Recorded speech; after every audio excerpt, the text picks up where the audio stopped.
విషయం నా దగ్గరికి ఈ మధ్యకాలంలో ఓ పిల్ల వచ్చింది. ఓ 18 ఏళ్ళు 19 ఏళ్ళు ఉంటాయి.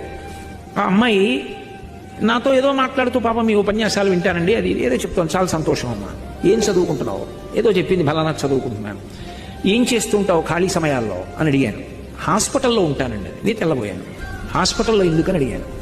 అడిగితే ఆ అమ్మాయి ఏంది, నేను చదువుకున్నాను కదండి, చదువు రాని వాళ్ళు పాపం చాలామంది వస్తారండి, వాళ్ళకి ముందు చిన్న కాగితం ఇచ్చి పేరు అవి రాయమంటారు, వాళ్ళకి వ్రాయడం కూడా రాదండి, అవతల జబ్బుతో ఉన్న వాళ్ళు వస్తారు, అప్పుడు ఆ కాగితం నింపించుకోవడానికి ఇబ్బంది పడుతుంటారు.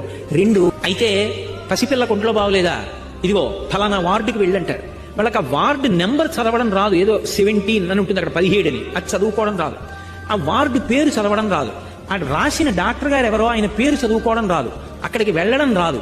నేను కాసేపు ఏం చేస్తుంటానంటే, అలా ఎవరైనా వస్తే వాళ్ళ ఓపీ టికెట్ నేను తీసుకుని రామ్మా అని ఆ డాక్టర్ గారి దగ్గరికి తీసుకెళ్ళి, ఈయనే డాక్టర్ గారు అని చెప్పి ఆ మందులు మళ్ళీ సరిగా అర్థమయ్యాయో లేదోనని మెడికల్ షాప్ దగ్గర అమ్మాయికి మందులు తీసుకుని ఉచితంగా ఇస్తారు కదా వైద్యశాలలో, ఇది 3 పూట్ల వేసుకోవాలి, ఇది 2 పూట్ల వేసుకోవాలి అని చెప్పి నాకు సాధ్యమైనంత వరకు ఉపకారం చేసి ఇంటికి వెళ్ళిపోతుంటానండి. అంతే.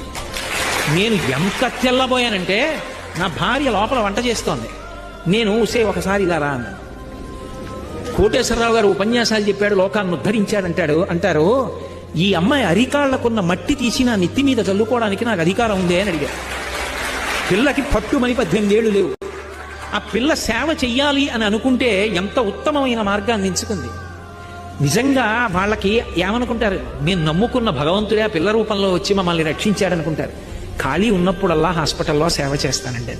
నేను ఎంత మురిసిపోయాను. అలా యువత ఆదర్శంగా తీసుకుని మేము కూడా ఓ మంచి పని చేస్తాం. రోడ్ల మీద నించోవడం, వేగంగా మోటార్ సైకిల్ మీద వెళ్ళడం కాదు, ప్రతిరోజు మాకు ఖాళీ ఉన్న 1 గంట మేము సేవ చెయ్యాలన్న భావన కలగాలి, కానీ చెయ్యడానికి నీకు చోటు లేదనకు.